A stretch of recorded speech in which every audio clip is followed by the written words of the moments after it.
my name is Gerardo Mateo Guillon. Today I'm going to talk about jazz era. So we're in 1920s, 1930s in the United States, and everybody is living their American dream. That means they have enough money to buying a new car, enough money to buying huge houses, enough money to watching their kids succeed, and watching their wives buying clothing. And also they were in a good entertainment age because industry like movies, TVs, and music were developing quality products. So we're gonna focus in three important states that were living their American dream, and it's Illinois, Chicago, it's Los Angeles in California, and it's New York City in New York. So these three cities were experiencing something called running 20s. That means they had a huge, fast, gigantic, developing rate, and their cities like New York were experiencing constructions that were really big. They were experiencing lots of factories, lots of rich people living, lots of cars, lots of kids going to schools, lots of stores, lots of luxuries. So it is roaring 20s because they had a lot of money. They were really happy. They didn't know what to do with all that money. So what they did was the money and fame. With all that money, they were making people famous. They were making industries grow, like TVs, like films. But then it comes to a little city. It is New Orleans. It is a common United States city, but it has one particular thing, and it's a port. But not any port. It's the biggest and most important port of the United States because it is a place where slavery trades were happening. And as you see in this picture, it's like any normal city in the United States. But this place was basically where the soup was creating, where this new genre was made. So you have the icon of the city, and it represents the product list, and it's really popular in this city. So, as I said before, it was a place where slaves were traded, and you will have that because of the end of the war, and because it was the calm before the storm of the WW2. And basically, people that came from Africa were joining together Sundays, and they were sharing and joining their cultures and their music and dances and recipes. But all of them were slavers. So they were people that had inhuman conditions to live, but they will still be happy, and they will be joining their traditions. In that era, you will have also the prohibition that the United States made. Basically, any alcohol beverage will be prohibited. For example, beer. So you will have rebellion, and this time it will be shown as Al Capone and the other gangsters. They mainly sell and buy and create and distribute alcohol and beer all across the country. But Al Capone mainly worked in Chicago and mainly worked in New York, where jazz was developing and was increasing their popularity.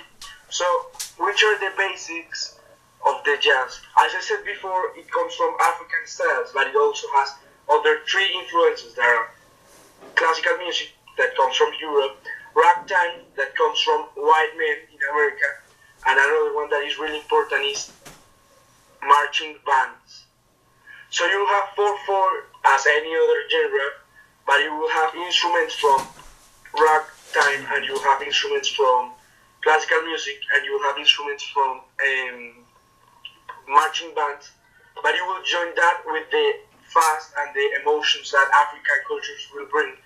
So you will have trombone, trumpet, drums, violin, and bass that are the most important instruments for creating a band in that time. Of course, then the banjo was joined and the clarinet and saxophone. But in those decades, it was not really important.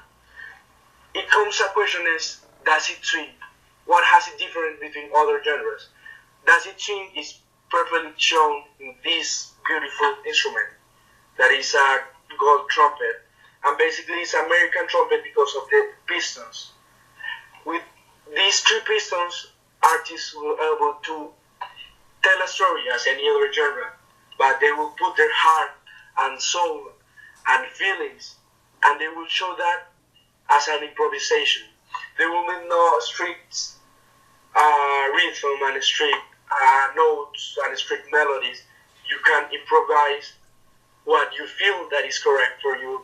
So that improvisation was really important because, as I said before, the alcohol was prohibited. So the places where jazz was played were clubs and were pubs and were places mainly where illegal drinks were being sold. So people just went there to have a good time, a good dance, good food, a little bit of bed, a little bit of illegal things. But they will want their music to be happy, they will want their music to be fast so you can dance. And that's where jazz comes. But there has a more important cultural impact, and is that it has a free talk about mature topics like sex and drugs and alcohol. That, of course, some decades later will be talked normally in rock and roll and in reggae and in rock. But there was another thing, and it's the first popular genre that people were wanting in the radio stations. So people will write letters and send them to stations and say, I want this song or I want this artist. So people choose what they listen for first time, and it was not the radio telling them what to listen. There's also a thing that is the mix of cultures and genres. So women, black people, white people, old people were together, were part of the band, were part of the listeners. But it was called devil music. By middle class people that it had no future and were a little bit racist and said that it was devil because black people were entertaining white people, and it was a little bit of fighting between the classes. You will have also lifestyle, so everyone joined the bandwagon and they began using suits, formalities, and they will be joined together. So black people and white people will be famous, and women and men will be also famous. So you will have personalities.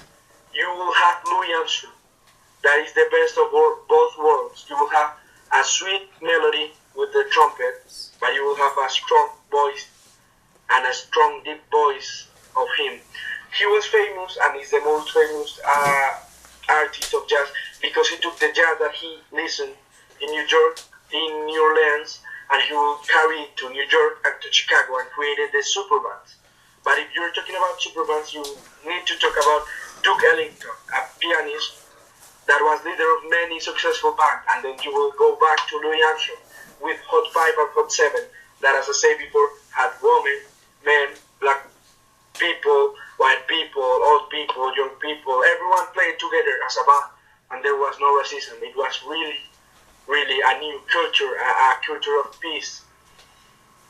It was a complete change to the classical music. It was not strict, and its cultural approach was a little bit jammier. So everybody wants or wanted to be a famous artist. They wanted to play trumpet and be with the superband. And jazz, for first time, had the power to make people have the feeling of good music and make people have the feeling of peace and be happy. Thank you very much. That was Jazz Era.